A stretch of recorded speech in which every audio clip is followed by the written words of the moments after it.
انا النهارده جايه اتكلم معاكم عن موضوع مهم جدا ومكان مهم جدا، وهو جامعه عين شمس. جامعه عين شمس هي جامعتي، فعشان كده بتكلم عنها بكل فخر. جامعه عين شمس اسمها الاولاني كان اسمها جامعه اون، معناه مدينه هليوبوليس او عين شمس، فعشان كده سموها بعد كده بعين شمس. وشعار الجامعة كان وما زال المسلة وصقرين.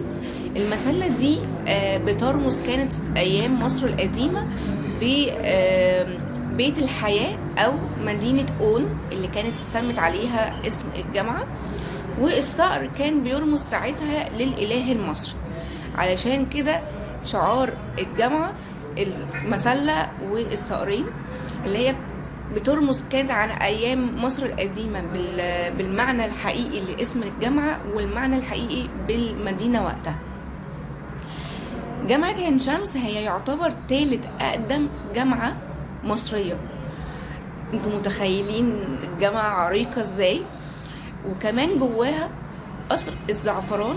قصر الزعفران ده اتبنى ايام حكم الخديوي اسماعيل، واللي هو دلوقتي مقر لإدارة الجامعة، وهو قصر فخم جدا جدا جدا في الحرم الجامعي.